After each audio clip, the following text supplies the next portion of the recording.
ஒரு யங்ஸ்டர் பயங்கர ஹொர்காலிக்கா அவருக்கு பிடிச்ச வேலையை பார்த்துட்டு இருக்காரு. பயங்கர ஹொர்காலிக்னா 4-5 நாள் கூட தூங்காம வேலை பார்த்துட்டு இருக்காரு. ஸோ அப்படி இருக்கிற சமயத்துல ஒரு நாள் ரொம்ப உடல் நல குறைவாகுது. அப்ப அவர் ஒரு டாக்டர் சந்திக்கிறாரு. அந்த டாக்டர் மூலமா அவரோட லைஃப்ல நடக்கிற மாற்றங்கள், அவர் லைஃப்னா என்னன்ற ரியலைஸ் பண்ற விஷயங்கள், நம்ம இவ்வளவு ஹொர்காலிக்கா நிறைய பணங்களை சேர்த்து வச்சிருக்கிறோம், ஆனா நிறைய உள்ளங்களை நிறைய மனுஷங்களை சேர்த்து வச்சிருக்கோமா, நம்ம இறந்த பிறகு எத்தனை பேர் நிஜமா நம்மள மிஸ் பண்ணுவாங்க, வாழ்க்கையில பணம் சம்பாதிக்கிறது மட்டும் ஒரே குறிக்கோளா இல்ல மனிதர்களோட மனம் சம்பாதிக்கிறது முக்கியமா அப்படின்றத ரொம்ப அழகா யதார்த்தமா சொல்லியிருக்க படம் தான் இது. படத்தோட ஆரம்பத்துல மனிதர்கள் குறைஞ்சது ஒரு நாளைக்கு 6 ஹவராவது தூங்கணும்னு ஒரு டைட்டில் போட்டு ஆரம்பிக்கிறாங்க. பட் ஆனா அடுத்த ஃப்ரேம்ல ஹீரோ அந்த டைட்டிலுக்கு அவர் அப்படியே நேர் ஆப்போசிட்டா பண்றாரு. குறைஞ்சது ஒரு நாளைக்கு 6 மணி நேரமாவது தூங்கணும்னு டைட்டில் போட்டுட்டு இவர் 6 நாள் தூங்காம ஒரு ஒர்க் பார்த்துட்டு இருக்காரு. அப்படி என்ன ஒர்க் பாக்குறாருன்னா, இவர் தாய்லாந்துல ரொம்ப ஃபேமஸான ஒரு கிராஃபிக் டிசைனர். அந்த சிட்டில இருக்கிற ஆல்மோஸ்ட் எல்லா போஸ்டர் டிசைன்ஸுமே இவர் டிசைன் பண்ணது தான். ஸோ இவர் அடிச்சுக்க யாருமே இல்ல, இவர் தெரியாதவங்களும் யாரும் கிடையாது. அவ்வளவு ஃபேமஸான ஒரு கிராஃபிக் டிசைனர் அப்படின்னு அவருக்கு ஃப்ரீலான்ஸ் ஒர்க் தரவங்க எல்லாருமே அவர் அப்படி நம்ப வச்சிருக்காங்க. ஆனா இவர் அதை பத்திலாம் எதுவுமே யோசிச்சு பார்த்தது இல்லை. ஏன்னா இவருக்கு பிடிச்ச வேலையை தான் பார்த்துட்டு இருக்காரு. ஸோ 6 நாள் கண் முழிச்சு அந்த டிசைனை பண்ணி கொடுக்குறாரு. ஆனா கிளைண்ட் அதுல ஒரு குறை சொல்றாங்க. இவர் அதை நெகட்டிவா எடுத்துக்காம அங்கேயே உட்காந்து அவர் மேல ஒரு பெட்ஷீட் போட்டு எந்த டிஸ்ட்ராக்டும் வரக்கூடாதுன்னு லேப்டாப்ல அங்கேயே அதை கரெக்ட் பண்ணி சரி பண்ணி கொடுக்குறாரு. இன்ஃபேக்ட் எப்ப வெளியே போனாலுமே ஒரு பெட்ஷீட்டோட தான் போறாரு. ஏன்னா ஏதாவது ஒர்க்ல கரெக்ஷன் சொன்னாங்கன்னா பெட்ஷீட் மூடிட்டு எந்த டிஸ்ட்ராக்ஷன்ஸும் இல்லாம அதை கரெக்டா பண்ணி கொடுக்குறாரு. ஃபைனலா அந்த டிசைன்ஸ் அவங்களுக்கு பிடிச்சிடுச்சு, அது ஓகே சொல்லிட்டாங்க. அட் லாஸ்ட் எல்லாருமே வெளியே வந்து ஃப்ரீயா ஒரு ஹோட்டல்ல உட்காந்து சாப்பிடலாம்னு ஆர்டர் பண்றாங்க. பட் ஆனா சாப்பிடாம தூங்கிடுறாங்க. அடுத்த நாள் அவரோட கேலண்டர்ல அடுத்த வீக் ஷெட்யூல்ஸ் எல்லாம் பார்த்துட்டு இருக்காரு. ரொம்ப பயங்கரமான பிஸியான ஒர்க்ஸ் போயிட்டு இருக்கு. அவங்களுக்கு ஃப்ரீலான்ஸ் வாங்கி தர அவங்க ஃப்ரெண்டும் சொல்றாங்க அடுத்த வாரம் நம்ம ரொம்ப பிஸின்ட்டு. ஆனா இவரு எனக்கு ஒரு நாள் ஆஃப் வேணும், என்னோட ஃப்ரெண்ட் அப்பா இறந்துட்டாரு, நான் அவனை போய் பார்க்கணும்னு சொல்றாரு. இவங்க நிறைய டெட்லைன்ஸ் இருக்கு, என்ன பண்ணுவேன்னு கேட்கறாங்க. பரவாயில்ல, அங்க வைஃபை இருக்கும், நான் லேப்டாப் எடுத்துட்டு போயிட்டு அங்க ஒர்க் பண்றேன் அப்படின்னு சொல்லிட்டு ஒரு ஃபியூனரலுக்கு போறாரு. அங்க எல்லாருமே கஷ்டத்துல இருக்கும்போது இவர் மட்டும் நல்ல ஒயரு வைஃபை கனெக்ஷன் எல்லாம் போட்டு லேப்டாப்ல உட்காந்து ஒர்க் பண்ணிட்டு இருக்காரு. அதை பாக்குற அவர் ஃப்ரெண்ட் வந்து என்னடா பண்ணிட்டு இருக்க நீ, ஃபியூனரலுக்கு வந்திருக்கியா இல்ல ஒர்க் ஃப்ரம் ஹோம் பார்த்துட்டு இருக்கியான்ட்டு ரொம்ப ஃபீலிங்கா கேட்கிறாரு. அதுக்கு அவரு என் மச்சான் தப்பா நினைச்சுக்காத, எனக்கு நிறைய ஒர்க் டெட்லைன் இருக்குடா, கண்டிப்பா உன் சாவுக்கு நான் லேப்டாப் எடுத்துட்டு வர மாட்டேன்டான்றாரு. அவர் ஃப்ரெண்டு நீ இப்படி வந்ததுக்கு வராமலே இருந்திருக்கலாம், தயவு செய்து உனக்கு முன்னாடி நான் செத்தனா லேப்டாப்லாம் எடுத்துட்டு வந்துடாதடான்றாரு. அங்க இருந்து வீட்டுக்கு வர வழியில அவர் ஒர்க் பண்ணது எல்லாத்துக்குமே பேமெண்ட் வாங்குறதுக்காக ஒரு இடத்துல செக் வாங்க போறாரு. அந்த இடத்துல ஃப்ரீலான்ஸ் வாங்கி தர இன்னொரு பெரிய ஆள் அங்க மீட் பண்றாரு. அப்போ அவரு என்ன இப்பெல்லாம் எனக்கு ஃப்ரீலான்ஸ் ஒர்க்கே தர மாட்டேன்றீங்க அப்படின்ட்டு கேட்கும்போது, இல்ல உன்ன மாதிரியே ஒரு சின்ன பையன் புது கிராஃபிக் டிசைனரா வந்திருக்கான், பாரு அவன் தான் அவனை இன்ட்ரடியூஸ் பண்ணி ரொம்ப பயங்கரமா நல்லா ஒர்க் பண்றான், எல்லாருமே அவன் இண்டஸ்ட்ரியில உன்னோட ஜூனியர் சொல்லிட்டு இருக்காங்க, சோ அவனை ட்ரெயின் பண்ணலான்ட்டு நான் அவனுக்கு நிறைய ஒர்க் கொடுத்துட்டு இருக்கேன், கண்டிப்பா நல்ல ஒர்க் வரும்போது உன்னை கூப்பிடுறேன் அப்படின்னு சொல்றாரு. சரி ஓகேன்ட்டு வீட்டுக்கு வந்துட்டு ரெஃப்ரெஷ் ஆகும்போது அவர் கழுத்துல ஒரு ரேஷஸ் இருக்கிறத பாக்குறாரு. சரி அதை பார்த்துட்டு அது ஏதாவது ஆக போது ஹாஸ்பிட்டல்ல போய் செக் பண்ணிக்கலான்ட்டு ஒரு பெரிய ஹாஸ்பிட்டல்ல போய் செக் பண்றாரு. அங்க செக் பண்ணி அங்க வர பில்ல பார்த்தா இவர் வாங்கி வந்த செக்குக்கு ஈக்குவலா பில் போட்டிருக்காங்க. ஆஹா, ஒரு ஹிச் கார்டோ ரிங் கார்டோ வாங்கி போடுறதை விட்டுட்டு இங்க வந்ததுக்கு நல்லா தீட்டிட்டாங்கன்ட்டு வேற வழி இல்லாம காசு கொடுத்துட்டு அங்க இருக்கிற டேப்லெட்ஸை வாங்கிட்டு வீட்டுக்கு வராரு. அந்த மாத்திரையை போட்டதால பயங்கர தூக்கம், அதனால அவர் ஒர்க்கை கரெக்டா பண்ணவே முடியல. அந்த ஒர்க் டெட்லைன் வேற அதிகமாயிட்டு இருக்கு. சரி வேற வழி இல்லாம அவர் அவ்வளவு காசு கொடுத்து வாங்கி அந்த ஒர்க்கை கெடுக்குதுன்ட்டு அந்த மாத்திரையை போட்டு எரிச்சிடுறாரு. மாத்திரை போடாததுனால அந்த கழுத்துல வந்த ரேஷஸ் அவர் உடம்பு ஃபுல்லா அங்கங்க பருவ ஆரம்பிக்குது. சோ அதனால அதெல்லாம் தெரியக்கூடாதுன்ட்டு ஃபுல் ஹேண்ட் டிஷர்ட் போட்டுட்டு வராரு. ஆனா அவருக்கு ஒர்க் வாங்கி தர அந்த ஃப்ரீலான்ஸ் ஃப்ரெண்ட் கண்டுபிடிச்சிடுறாங்க. ஏதோ உன் கையில கட்டி மாதிரி இருக்கு பாரு, அது தெரியக்கூடாதுன்ட்டு தான் ஃபுல் ஸ்லீவ் எல்லாம் போடுறியான்ட்டு கேக்குறாங்க. அடடா, நம்ம தெரியக்கூடாதுன்னு போட்டு இவ கண்டுபிடிச்சிட்டாலே, இந்த ரேஷஸ் மறைக்கிறதுக்கு ஏதாவது பண்ணி ஆகணும்ட்டு சரி கவர்மெண்ட் ஹாஸ்பிட்டல் போலான்ட்டு விடிய காலைல 5 மணிக்கு ஒரு கவர்மெண்ட் ஹாஸ்பிட்டலுக்கு போறாரு. அங்க போய் பார்த்தா அவருக்கு முன்னாடியே ஒரு பெரிய கியூ நின்னுட்டு இருக்கு. ஏன்னா கவர்மெண்ட் ஹாஸ்பிட்டல்ல, சோ அதனாலதான் சரி வேற வழியில கியூல நிக்கலான்ட்டு நிக்கிறாரு. ஆனா ஒரு கட்டத்துல செம கடுப்பா ஆகுறாரு. நம்ம இந்த டயத்தை ரொம்ப வேஸ்ட் பண்ணிட்டோம், கரெக்டா இந்த டயத்துல ஒரு 4-5 போஸ்ட் டிசைன் அது முடிச்சிருக்கலாம், இன்னும் வெயிட் பண்றது வேலைக்காவது, கிளம்பிடலாம்னு யோசிக்கிறாரு. அந்த சமயத்துல அவரோட டோக்கன் வருது. சரி இவ்வளவு நேரம் வெயிட் பண்ணிட்டோம், போய் டாக்டர் பார்க்கலான்ட்டு உள்ள போய் டாக்டர் பாக்குறாரு. அந்த டாக்டர் வந்து ஒரு ரீசெண்ட் கிராஜுவேட், பிராக்டிஸ் பிசிஷியனா ஒர்க் பண்ணிட்டு இருக்காங்க. அவங்கள பார்த்து இவர் என்னடா இவங்க டாக்டரா இல்ல ஏதா ஆக்ட்ரஸா அப்படின்ட்டு அவங்க கிட்டே கேட்கிறாரு. ஏங்க நீங்க நிஜமாலே டாக்டர் தானா? ஏன்னா டாக்டர் எல்லாமே வயசானவங்க தானே இருப்பாங்க யூஸ்வலா, நான் யாரோ வயசானவங்க இருப்பாங்கன்னு தான் நினைச்சு வந்தேன், ஆனா நீங்க இவ்வளவு எங்க இருக்கீங்களேன்ட்டு கேட்கிறாரு. அதுக்கு அவங்க ஏன் டாக்டர் எல்லாம் எங்க இருக்க கூடாதான்ட்டு கேட்கறாங்க. சரி அதெல்லாம் இருக்கட்டும், நீங்க என்ன ஒர்க் பண்றீங்க, எப்பத்துல இந்த ரேஷஸ் எல்லாம் வருது, ஏன் உங்க கண்ணு ரொம்ப கருப்பா இருக்கு, சரியா தூங்குறது இல்லையான்ட்டு கேட்கறாங்க. இவரு நான் ஃப்ரீலான்ஸ் கிராஃபிக் டிசைனர், எப்ப பார்த்தாலுமே எனக்கு ஒர்க் வந்துட்டே இருக்கும், டெய்லி ஒரு 3 to 4 hours ஹார்ட்லி தூங்குவேன்னு சொல்றாரு. டாக்டர் அதை கேட்டு ரொம்ப ஷாக் ஆகி, நீங்க இப்படி சொல்றத பார்த்தா அந்த ரேஷ் உங்க உடம்பு ஃபுல்லாவே பரவி இருக்கும் போல, அண்ட்ரெஸ் பண்ணிட்டு படுங்க, நான் ஃபுல்லா எக்ஸாமின் பண்ணணும்னு சொல்றாங்க. அதுக்கு இவர் எங்க கழுத்து கையில வந்து கட்டிக்கு எதுங்க ஃபுல் பாடி எக்ஸாமின் பண்றீங்க, அதெல்லாம் வேணான்னு சொல்றாரு. அதுக்கு டாக்டர் எங்களுக்கு பாடியில இருக்கிற எல்லா பார்ட்ஸுமே ஒரே பார்ட்ஸ் தான், டாக்டர் கிட்ட எதுவும் மறைக்காதீங்க அப்படின்னு சொல்றாங்க. சரி வேற வழி இல்லாம ஃபுல் பாடி எக்ஸாமின் பண்றாங்க. பண்ணிட்ட பிறகு சரி ஓகே, இது உடம்பு ஃபுல்லா இன்னும் பரவல, கொஞ்சமா தான் இருக்கு, நான் எழுதி தர மாத்திரை சாப்பிடுங்க, ஒழுங்கா தூங்குங்க, தூங்காதனாலதான் இது கண்டிப்பா வருதுன்ட்டு நான் கெஸ் பண்றேன். சரி ஓகே, அடுத்த மாசம் ஒரு செக்அப் போடுறேன், அது வரைக்கும் இந்த மாத்திரையும் தூக்கத்தையும் ஒழுங்கா ஃபாலோ பண்ணுங்க, ஹோப்ஃபுல்லி நெக்ஸ்ட் மந்த் சரியாயிடும், வில் see you அப்படின்னு சொல்லிட்டு அனுப்பிச்சிடுறாங்க. இவர் வீட்டுக்கு வந்துட்டோன்னா ஃபுல்லா அந்த டாக்டரை பத்தி தான் நினைச்சிட்டு இருக்காரு. அப்புறமா அவர் ரெகுலரா சாப்பிடுற ஹோட்டல்ல போய் அங்க அந்த ஹோட்டல் ஃப்ரெண்டு கிட்டயும் கேக்குறாரு, இந்த மாதிரி நீ லவ்லாம் பண்ணிருக்கியா, லவ் பத்தி என்ன நினைக்கிறேன்னு கேக்குறாரு. அதுக்கு அவர் ஃப்ரெண்டு, டே என்னடா எப்ப பார்த்தாலும் ஒர்க்குன்னு சொல்லி சுத்திட்டு இருப்ப, இப்ப லவ் பத்தி எல்லாம் கேக்குறேன்னு சொல்லி கேக்குறாரு. சரி அதெல்லாம் எதுவும் இல்ல, சாப்பாடு கொடுன்னு சொல்லிட்டு கிளம்பிடுறாரு. ஒரு மாசம் முடிய போது அவங்க கொடுத்த மாத்திரை இவர் சுத்தமா எடுத்துக்கவே இல்லை. மாத்திரை போட்டா வேலை பார்க்க முடியாதுன்ட்டு. ஸோ அதனால ரேஷஸும் குறைஞ்ச மாதிரி தெரியல, அதிகமாக தான் ஆயிருக்கு. என்ன பண்றதுன்னு தெரியாம யோசிச்சுட்டு இருக்காரு. சரி ஜிம்முக்காவது சேருவோம், எக்ஸசைஸ் பண்ண சொன்னாங்களே, ஜிம்ல சேர்ந்துருவோம் அடுத்த செக்அப் போறதுக்கு முன்னாடி ஒரு ஜிம்ல சேர்ந்துடுறாரு. அடுத்த நாள் செக்அப்னால அண்ட் கிளம்பும் போது கண்ணாடியில அவர் கண்ணை பாக்குறாரு, டார்க் சர்க்கிள்ஸ் ஒன்றும் இருக்கு. ஆஹா, போன வாட்டியே கரெக்டா தூங்கலன்னு கண்டுபிடிச்சிட்டாங்க, இந்த வாட்டி கரெக்டா கண்டுபிடிச்சிருவாங்கன்ட்டு 2 வெள்ளரிக்காய் எடுத்துட்டு ஒரு ½ hour கண்ணில் வச்சுட்டு ஹாஸ்பிட்டல் கிளம்புறாரு. அங்க கிளினிக்ல அவங்க கண்ணை பார்த்து கண்டுபிடிச்சிடக்கூடாதுன்ட்டு அவங்களுக்கு தெரியற மாதிரி ஷூவை கால் மேல கால் போட்டு காட்டிட்டு இருக்காரு. ஆனா அவங்க கண்டுபிடிச்சிட்டாங்க, உங்க கண்ணு இன்னும் கருவலியும் இருக்கு, சரியா தூங்கலையான்ட்டு கேக்குறாங்க. செம்ம கோமா வராங்க. ரேஷஸும் இன்னும் குறையல, நான் சொன்னதை நீ எதுவுமே ஃபாலோ பண்ணல, மாத்திரையும் எடுத்துருக்க மாட்டேன்னு தெரியுது, ஸோ எதுக்காக டைம் வேஸ்ட் பண்றீங்க, உடம்பு சரியாகணும் தானே நான் சொல்றேன்ட்டு கேக்குறாங்க. அதுக்கு இவரும் பயங்கரமா கோமா வராரு. எங்க சும்மா டாக்டர்லாம் வந்து 9 மணிக்கு முன்னாடி தூங்கணும்னா நீங்க என்னைக்காவது 9 மணிக்கு முன்னாடி தூங்கிருக்கீங்களா, சும்மா எல்லார்கிட்டையும் சொல்லணும்ட்டுலாம் சொல்லிட்டு இருக்காதீங்கன்ட்டு இவரும் கோவமா கத்துறாரு. உடம்பு சரியில்லைன்னு வந்தா ஒரு மாத்திரையோ ஒரு மருந்தோ குத்து ஒரு முறையிலே சரியா வர மாதிரி சொல்லி அனுப்பணும், அதை விட்டுட்டு மாசம் மாசம் வர சொல்லி என்ன பிசினஸ் பண்ணிட்டு இருக்கீங்களான்ட்டு ரொம்ப கோவமா கத்துறாரு. இவங்க இன்னும் டென்ஷன் ஆகுறாங்க. சோ இப்போ நான் உங்களுக்கு டாக்டர் சேவை பண்ணல, பிசினஸ் பண்றேன்னு நினைக்கிறீங்களா, நீங்க வேற டாக்டர் மாதிரி இருந்தா மாறிக்கங்க, இல்ல நான் சொன்னதெல்லாம் ஃபாலோ பண்ணுவீங்கன்னா ஃபாலோ பண்ணிட்டு நெக்ஸ்ட் மந்த் வாங்கன்னு சொல்லி கிளம்பிடுறாங்க. இவர் வீட்டுக்கு வந்துட்டு ஒர்க்கே பண்ண முடியல, ஒரே அவங்க நினைப்பாவே இருக்கு. ரொம்ப ஹார்ஷா பிஹேவ் பண்ணிட்டோமோ, ரொம்ப கத்திட்டோமோ, நம்ம அவ்வளவு கத்தியும் அவங்க கோவப்படாம கைண்டாவே ஹேண்டில் பண்ணாங்களே, சரி எதுக்காக இதெல்லாம் சொல்றாங்க, நமக்காக தானே சொல்றாங்க, ஒரு முறை தூங்க ட்ரை பண்ணுவோமே அப்படின்ட்டு தூங்க ட்ரை பண்றாரு. தூங்குறதுக்கு முன்னாடி ஒரு ஒர்க்கை அரைகுறையா பண்ணி அதை டெலிவரிக்கும் அவங்க ஃப்ரெண்டுக்கு அனுப்பிச்சிட்டு தூங்கிடுறாரு. சரி இது ஒரு மைனட் மிஸ்டேக் தான், யாரும் கண்டுபிடிக்க மாட்டாங்கன்னு சொல்லிட்டு தூங்க ட்ரை பண்ணாரு. தூங்கவே இல்லை. காலையில எழுந்துட்டு ஜிம்ல போய் தான் தூங்குறாரு. ஜிம்ல இருந்து வரும்போது தான் போனை சுவிட்ச் ஆன் பண்ணி பாக்குறாரு. 50 மிஸ் கால் கிட்ட அவங்க ஃப்ரெண்டு கிட்ட வந்திருக்கு. ஏன்னா அவர் அந்த அரைகுறையா பண்ண ஒர்க்கில் ஒரு மிஸ்டேக்கை கண்டுபிடிச்சிட்டாங்க கிளைண்ட், அதை சரி பண்ண சொல்லியிருக்காங்க. அதை சரி பண்ணி கேட்கறதுக்காக இவர் ட்ரை பண்ணிருக்காங்க. பட் இவர் போன் சுவிட்ச் ஆஃப் பண்ணி தூங்க ட்ரை பண்ணி ஜிம்லாம் போயிட்டு வந்தனால அதை வேற ஒரு ஃப்ரீலான்சர் கிட்ட கொடுத்துட்டு சரி பண்ணிட்டாங்க. எப்பயுமே ஒர்க்கை ரொம்ப சாட்டிஸ்ஃபையா பண்றவர் அந்த தப்பு பண்ணதுனால ரொம்ப கஷ்டமாவே இருக்காரு. அடுத்த மாசம் செக்அப் போறாரு. செக்அப் போகும்போது ஓரளவு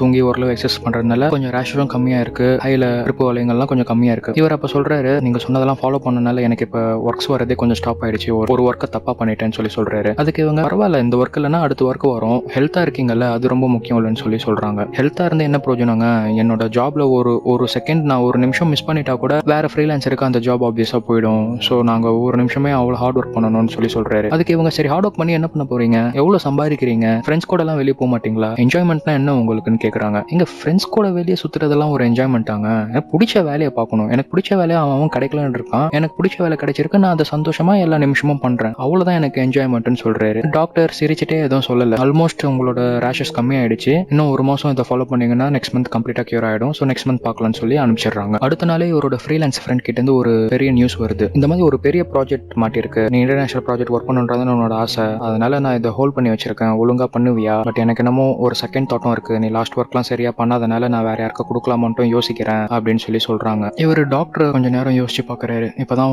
ஒழுங்கா ரெஸ்ட் எடுன்னு சொல்லியிருக்காங்க, இந்த ப்ராஜெக்ட் கண்டிப்பா எடுத்தா தூக்கம் இருக்காது அப்படின்ட்டு யோசிக்கிறாரு. பட் என்னதான் இருந்தாலும் அது இவரோட ட்ரீம் ப்ராஜெக்ட், அதனால உனக்கு எப்படி அந்த தாட் வரலாம், ஃபர்ஸ்ட் நான் உன் கூட இவ்வளவு வருஷமா இருக்கேன், என்னோட ட்ரீம் இதுன்ட்டு தெரியாத ஒரு இன்டர்நேஷனல் ப்ராஜெக்ட் பண்ணுன்ட்டு, how can you think of second option when I am thereன்னு சொல்லி கேட்கிறாரு. அவங்க கிட்ட சும்மா ஒரு ஹிண்ட் தான் சொல்றேன், நான் சொல்லியிருந்தா நான் அவங்க கிட்டே கொடுத்துருக்கலாமே, நான் அவங்க கிட்ட கொடுக்கல, உங்ககிட்ட தானே தரேன், I am just letting you நோன்னு சொல்லிட்டு இவரையும் அந்த ப்ராஜெக்ட் பண்ண சொல்றாங்க. சரி இவர் நம்ம என்ன எப்பயுமே பிஸியா தூங்காம இருந்தா தான் நல்ல ஒர்க்கே பண்ண முடியுமா, தூங்கி ரெஸ்ட் எடுத்து நல்ல ஒர்க்கும் பண்ணலாம்ட்டு எங்க போனாலும் லேப்டாப் எடுத்துட்டு அந்த ஒர்க்ஸ் பண்ணிட்டே ட்ரை பண்ணி தூங்கிட்டு இருக்காரு. அப்போ ஒரு முறை செக்அப்க்குமே லேப்டாப் எடுத்துட்டு ஒர்க் பண்ணிட்டு இருக்காரு. ஒர்க் பண்ணி ஓரளவு அந்த ஃபைலை ஹாஸ்பிட்டல் இருந்து அனுப்பிச்சிடுறாரு அவங்க ஃப்ரீலான்ஸ் ஃப்ரெண்டுக்கு. ஆனா ஹாஸ்பிட்டல் டைமிங் முடிஞ்சிருது, எல்லாருமே செக்அப் முடிச்சுட்டு போயிட்டாங்க. அப்போ டாக்டர் வந்து வெளியே பாக்குறாங்க, கேட்கறாங்க என்ன பண்ணிட்டு இருக்கீங்கன்ட்டு. டாக்டர் இது வந்து என்னோட ட்ரீம் ப்ராஜெக்ட், ஆல்மோஸ்ட் நீங்க சொன்னது எதுவும் மிஸ் ஆயிடக்கூடாதுன்ட்டு நான் ஒர்க் லைஃப் பேலன்ஸ் ஓரளவு மெயின்டைன் பண்ணி மேனேஜ் பண்ண ட்ரை பண்ணியிருக்கேன், அதனால தான் எனக்கு செக்அப் வர முடியல, லேட் ஆயிடுச்சு, ஆக்சுவலா நான் வந்தேன் கரெக்ட் டைம்ல, இங்க வந்து ஒர்க் பண்ணனால வர முடியல, சாரின்னு சொல்றாரு. அதுக்கு அவங்க பரவாயில்ல, you are trying to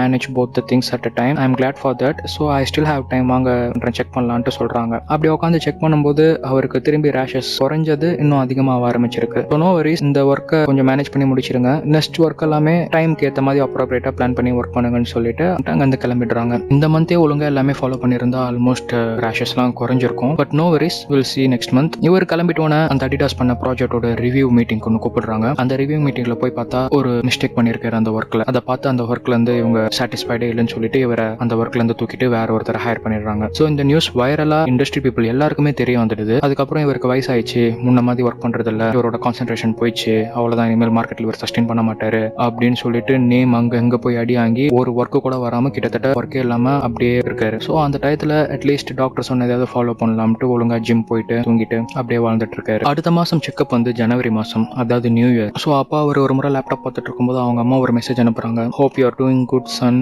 new இயருக்கு வீட்டுக்கு வா, பார்த்து ரொம்ப நாள் ஆகுது. அண்ட் அம்மா உனக்கு ஒரு பழைய போட்டோ அனுப்பிச்சு அதை கலரா மாத்தி தர சொன்னேன், அது இன்னும் பண்ணவே இல்லை, நியூ இயர்க்காவது அதை பண்ணித்தான்னு சொல்லி கேட்கறாங்க. இவர் அந்த மெசேஜ் பார்த்துட்டு எதுவும் ரிப்ளை பண்ணாம அப்படியே படுத்துடுறாரு. ஆல்மோஸ்ட் வேலை எல்லாமே இப்படியே ஒரு மாசம் முடிய போகுது. அடுத்த மாசம் செக்கப்பும் வர போகுது. ஸோ இப்போதான் ஒரு லைஃப்ல ரியலைஸ் பண்றாரு, நம்ம ஒரு மாசம் இவ்வளவு ஃப்ரீயா இருக்கும், நம்மளை பத்தி யாருமே கேர் பண்ணல, அம்மாவை தவிர யாரும் ஒரு டெக்ஸ்ட் ஒரு ஃபோன் கூட பண்ணல, என்ன லைஃப் இதுன்னு யோசிச்சுட்டு இருக்காரு. யோசிச்சுட்டே இருக்கும்போது சரி நாளைக்கு செக்அப் போகும்போது நியூ இயர் அந்த டாக்டருக்கு ஏதாவது கிஃப்ட் ஏதாவது வாங்கிட்டு போகலான்னு சொல்லி ஒரு கிஃப்ட் வாங்கிட்டு போறாரு. ஹாஸ்பிட்டல் வந்து பார்த்தா அங்க அவங்களுக்கு பதில் வேற ஒரு டாக்டர் இருக்காரு. அதை பார்த்து இவர் ரொம்ப டிசப்பாயிண்டட் அண்ட் சர்ப்ரைஸ்ட். எங்க அந்த டாக்டர்னு சொல்லி கேட்கிறாரு. அவங்க இன்னைக்கு வேற டியூட்டி செக்அப்ல இருக்காங்க, நானும் அவங்க படிச்சதான் படிச்சுட்டு வந்திருக்கேன், உங்களோட ரிப்போர்ட்ஸ் எல்லாம் கொடுத்துட்டு போயிருக்காங்க, வாங்க நான் செக் பண்றேன், இப்போ எப்படி இருக்கு, ரேஷஸ் எல்லாம் குறைஞ்சிருக்கான்னு கேட்கிறாரு. அதுக்கு இவர் இல்ல அவங்க செக் பண்ணாதான் நல்லா இருக்கும்னு சொல்லி சொல்றாரு. உடனே அந்த டாக்டர் அவங்களுக்கு மெசேஜ் பண்றாரு, இந்த மாதிரி இந்த பேஷண்ட் நீங்க வந்தா தான் செக் பண்ணுவேன்னு சொல்றாரு. அதுக்கு அவங்க அந்த டாக்டருக்கே ஒரு மெசேஜ் அனுப்பிச்சு அதை அவர்கிட்ட சொல்லுங்கன்னு சொல்லி சொல்றாங்க. அது அந்த டாக்டர் இவர்கிட்ட சொல்லாம போனையே கொடுத்து இந்த பாருன்னு சொல்லி காட்டுறாரு. அந்த மெசேஜ்ல டாக்டர் அவர்கிட்ட சொல்லுங்க, அவர்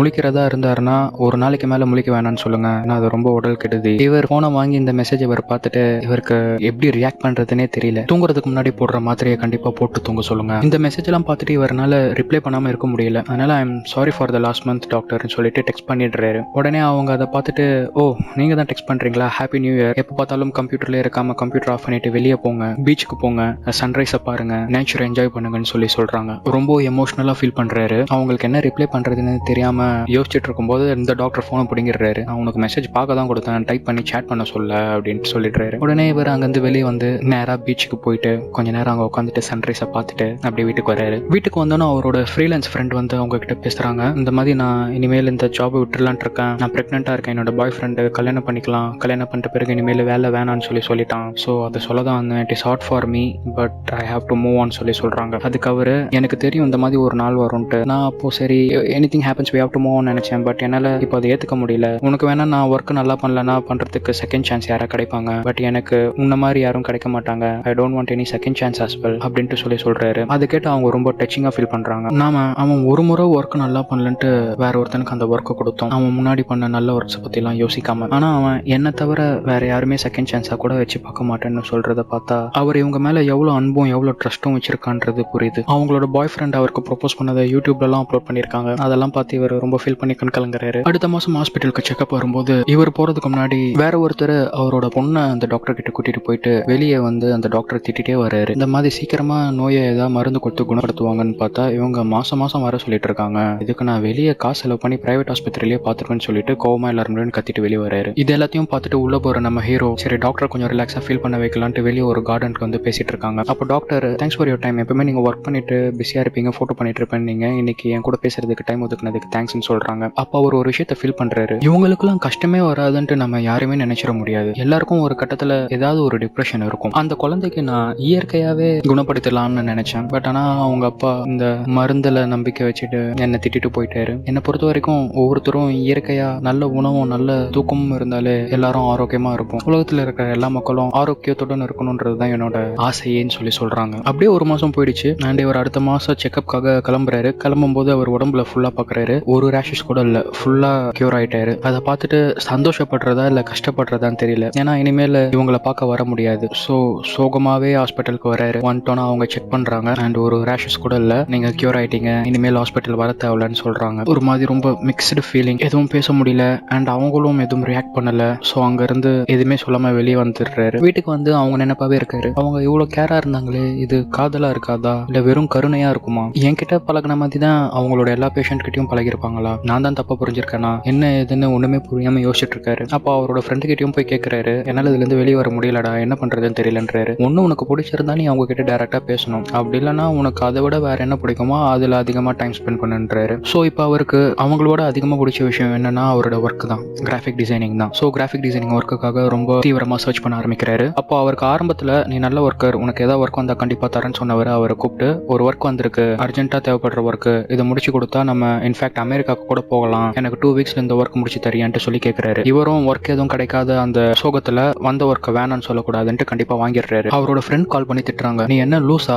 2 மாசத்துல முடிக்க வேண்டிய வேலையை 2 வாரத்துல முடிச்சு தரேன்னு வாங்கியிருக்கேன்னு சொல்லி திட்டுறாங்க. இவர் அதெல்லாம் எதுவும் ஒரி பண்ணாம காலை கட் பண்ணிட்டு ஒர்க் ஸ்டார்ட் பண்றாரு. ஒர்க் ஸ்டார்ட் பண்ணி ஒரு 2-3 நாள் தூங்காம கண் முழிச்சு வேலை பார்க்கறாரு. அந்த 2-3 நாள்லயே அவருக்கு திரும்பி உடம்பு ஃபுல்லா ரேஷஸ் வர ஆரம்பிச்சிருது. அவருக்கு ஒரு பக்கத்துல சந்தோஷம் தான், ரேஷஸ் வரதான் திரும்பி டாக்டரை பார்க்க போகலாம் அண்ட் வேலையும் பார்க்கறோம்ட்டு ஒரு இதோட பண்ணிட்டு இருக்காரு. அந்த மாதிரி கண்டினியூஸா 12 நாள் தூங்காம ஆல்மோஸ்ட் 90% அந்த ஒர்க்கை முடிச்சிருக்காரு. 13வது நாள் முடிச்சிடலான்னு தேஞ்சு வரும்போது மயக்கம் போட்டு கீழே விழுந்துடுறாரு. இன்ஃபேக்ட் அப்பதான் அவருக்கு ஹார்ட் அட்டாக் இந்த படத்தோட டைட்டில் ரிசம்பிள் ஆகுது. சோ அவர் கண்டிப்பா நம்ம இன்னைக்கு சாவ போறோம், நம்ம சாவு எப்படி இருக்கும்னு அவரை நினைச்சு பாக்குறாரு. எல்லாரோட சாவு கஷ்டமா இருக்கிற மாதிரி என் சாவு கஷ்டமா இருக்க கூடாது, என் சாவுல எனக்கு பிடிச்ச 2 பாடகர்கள் வந்து பாடணும் அண்ட் எனக்கு எத்தனை பேர் வருவாங்கன்னு எண்ணி பார்த்தா என் ஃப்ரெண்ட் அவ வருவா, என்னோட ஹோட்டல் ஃப்ரெண்ட் அவன் வருவான், என்னோட அம்மா வருவாங்க, இந்த டாக்டர் எனக்காக வருவாங்களா என்னன்னு தெரியலன்னு யோசிச்சுட்டு இருக்காரு. அந்த சமயம் பார்த்து இந்த ஃப்ரீலான்சர் ஒர்க் கொடுத்தவன் வந்து இவரை நெஞ்சிலேயே அடிச்சு எழுப்புறான். எழுப்பிட்டு ஹாஸ்பிட்டலுக்கு கூப்பிட்டு போய் அட்மிட் பண்ணி படுக்க வச்சிடறான். கண்ணு திறந்தோன்னு பார்த்தா அவர் காப்பாத்திடுறாங்க. இவர் கண்ணு முடிச்ச அடுத்த நொடியே அந்த வேலை இன்னும் 90% கம்ப்ளீட் இருக்கு, அது நீ ஒரு 10% டக்குன்னு முடிச்சு கொடுத்தீங்கன்னா நீ சரியாயிட்ட பிறகு அமெரிக்கா போலாம், அது வரைக்கும் நான் வேணா போயிட்டு வரேன்னு சொல்லி சொல்றாரு. இவர் அப்பதான் வாழ்க்கையோட அர்த்தத்தை உணர்றாரு. இப்பயும் வேலை வேலைன்றியே, நான் கண்டிப்பா கொஞ்ச நேரம் தூங்கணும், என்னால வேலை பண்ண முடியாதுன்னு சொல்லிடுறாரு. அவன் நீ இனிமேல் இந்த இண்டஸ்ட்ரிக்கே செட் ஆக மாட்டேன்னு சொல்லிட்டு கோவமா கிளம்பிடுறான். அவங்களோட ஃப்ரெண்ட் ஹாஸ்பிட்டல்ல இருக்காங்க. நான் எங்க உன்னோட குழந்தைய பார்க்காம செத்துருவோன்ட்டு பயந்துட்டேன்னு சொல்லி சொல்றாரு. நான் உன்னை அப்படி சாவு விட்டுற மாட்டேன்னு சொல்லி இவங்க பக்கத்துல இருக்காங்க. நம்ம உடலை எவ்வளவு பாதுகாப்பா நம்ம பாத்துக்கணும்ன்றத இந்த கதை மூலியமா நமக்கு தெரிய வருது. நமக்கு எவ்வளவு சக்தி, எவ்வளவு ஸ்டாமினா, எவ்வளவு எனர்ஜி நம்ம இந்த உடம்புக்கு தரமோ அதுக்கேற்ற மாதிரி தான் இந்த உடம்பு நமக்கு ரிஃப்ளெக்ட் பண்ணும். குறைஞ்சது ஒரு நாளைக்கு 8 மணி நேரம் தூங்குங்க. அண்ட் அந்த டாக்டர் சொன்ன மாதிரி நம்மளோட ஸ்மைல் மற்றவங்களுக்கு சந்தோஷம் தரும்னா கண்டிப்பா சிரிக்கிறதுல தப்பே இல்லை. இவர் அதுக்கப்புறம் டாக்டரை சந்திச்சாரா இல்லையான்ட்டு ஒரு கேள்வி வரும். டாக்டரை பார்க்க போல. ஏன் பார்க்க போலனா இவர் வாழ்க்கையோட அர்த்தத்தை புரிஞ்சுட்டாரு. அவங்களோட எண்ணமே வந்து இந்த மாதிரி எல்லா மக்களுக்கும் உதவணும், எல்லாரும் ஆரோக்கியமா இருக்க வைக்கணும்ன்றதுதான். சோ அதுல காதல் கிடையாது. காதலுக்கும் நட்புக்கும் வித்தியாசம் இந்த இடத்துல அவர் உணர்றாரு. அவங்களை திரும்பி பார்க்க போல. அந்த ஹாஸ்பிட்டல் இருந்து ரிகவர் ஆயிட்டோன்னு இவர் அவங்க ஆல்ரெடி தந்த மெடிசனை ஃபாலோ பண்ணி அந்த ரேஷஸ் எல்லாம் மறை வச்சிடுறாரு. அண்ட் அவங்க அம்மா பிளாக் அண்ட் ஒயிட் போட்டோவை கலரா மாத்தி கொடுக்க சொல்லி கேட்டிருப்பாங்க. அதை இப்போ கலரா மாத்தி கொடுத்து அவங்களுக்காக ரெடி பண்ணுவாரு. ஸோ ஊர் ஃபுல்லா இருக்கிற போஸ்டர் எல்லாத்தையும் டிசைன் பண்ணாம அவங்க அம்மா கேட்ட விஷயத்தையே பண்ணி தர மறந்து பிஸியா அவ்வளோ ஒர்க் பார்த்துட்டு இருக்காங்க. ஸோ யாருக்காக ஒர்க் பண்றோம், நம்மளோட லைஃப்ல யாருக்கு இம்பார்ட்டன்ஸ் தரணும் அப்படின்ற விஷயத்தெல்லாம் இந்த டாக்டர் இவனோட லைஃப்ல ஒரு ஸ்ட்ரேஞ்சராகவே வந்து சொல்லி கொடுத்துட்டு ஒரு ஸ்ட்ரேஞ்சராகவே போயிடுறாங்க. I hope you guys like this video. இந்த மாதிரி நிறைய கதைகள் கேட்கறதுக்கு நம்ம சேனலை சப்ஸ்கிரைப் பண்ணிக்கோங்க. We'll meet you on the next story. Until then, take care.